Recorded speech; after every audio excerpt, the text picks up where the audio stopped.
Hello friends, something new with রিয়ার সাথে নতুন আরও একটা ভিডিও নিয়ে চলে এসেছি। সবাইকে জানাই শুভ জগদ্ধাত্রী পুজো। জগদ্ধাত্রী পুজোতে তোমরা জানি প্রচুর মজা করেছো। চন্দননগরে লাইটিং খুব ফেমাস। আমি যেতে পারিনি, তোমরা নিশ্চয়ই গেছো। আমাকে সব থেকে ভালো লেগেছে যে ঠাকুরটা বা যে লাইটিংটা, আমাকে কমেন্টে অবশ্যই জানিও। যার কমেন্ট সবচেয়ে ভালো হবে আমি নেক্সট তাকে উদ্দেশ্য করে ভিডিও বানাবো। আমরা গেছিলাম আমাদের পাড়াতেই আমাদের পাড়াতেই জগদ্ধাত্রী পুজো হয় সেখানে। অ্যাকচুয়ালি আমার গলার অবস্থা খুব খারাপ, আমার ঠান্ডা লেগেছে। এখানে প্রায় ঠান্ডা পড়ে গেছে, আর ঠান্ডা গরমে আমার ঠান্ডা লেগেছে। মেলার সাথে সাথে পুজোর সাথে সাথে সাইডে মেলা হয়, সেখানে আমরা ঘুরে দেখছিলাম। আর ইচ্ছা করে বেলুনগুলোর সাথে গিয়ে ধাক্কা খাচ্ছিলাম, বেশ ভালো লাগছিল। আর বেলুনগুলো একদম রাস্তায় মানে গলির মুখে এরকমভাবে টাঙিয়ে রেখেছে, দেখুন প্রত্যেকটা মানুষই বেলুনগুলো ধাক্কা খাচ্ছে।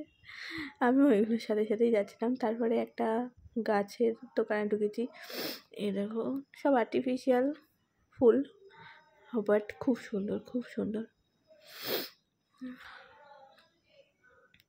আমি এখান থেকে কিছুই নিইনি, তারপর চলে এসেছি বাচ্চাদের জাম্পিংয়ে।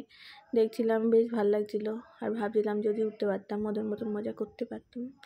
তারপর আমরা এসেছি পাপড়ি চাট লাইভ কাউন্টার। পাপড়ি চাটে যেটা হয়েছে, ওখানে লাইটিংয়ে পোকা ছিল, আর সেই পোকা পড়েছিল এই যে চাটনির মধ্যে। আর চাটনিটা প্রথম চামচ দিতেই দেখুন পোকাটা হেঁটে বেরিয়ে গেল। আপনারা খেয়াল করেছেন নিশ্চয়? ওই দেখুন কাকুরটা বারবার পোকাটা তাড়াচ্ছিল।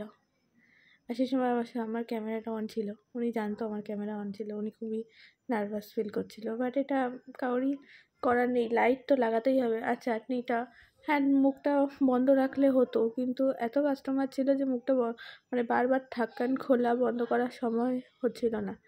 আর পাপড়ি চাট মানে যেহেতু ওটা লাইভ ছিল, বেঁচে ছিল, এই জন্য আমরা অতটা কিছু ভাবিনি। যদি ওটা মৃত হতো তাহলে ডেঞ্জার ছড়াতে পারতো। হ্যাঁ, পোকাটা ওর মধ্যে ঢুকে হাগুমুতু করতে পারতো, বাট কী আর করা যাবে। 40 টাকা নিয়েছিল এক একটা প্লেট, আমরা 2 প্লেট অর্ডার করে দিয়েছিলাম। ওটা পেয়েও গেছিলাম, পোকা আছে জেনেও খেয়েও নিয়েছিলাম। কাকুটা অনেকটা এম্বারেসিং হয়েছিল আমার কথাবার্তা শুনে। আমি তখন এইসব কথাবার্তাই ওনাকে বলছিলাম যে ওদের পোকা ছিল। যাই হোক, তারপরের দিন আমরা আবার গেছিলাম, একটা নাটক হচ্ছিল। নাটকের কিছুটা অংশ তোমাদের সঙ্গে তুলে ধরলাম। নাটকের নাম দাদা ভগবান ভাই শয়তান। নাটকের মাথা মুন্ডু কিছুই বুঝতে পারছিলাম না। প্রথমে শুরুই করেছিল এদের রোম্যান্টিক গান দিয়ে, যেটা কপিরাইটের জন্য দিতে পারলাম না। আর এদের কিছু রোম্যান্টিক সিন দিয়ে নাটকটা শুরু হয়েছিল। তো ওই সিনটুকু দিয়েই আজকে আমি ভিডিওটা শেষ করলাম।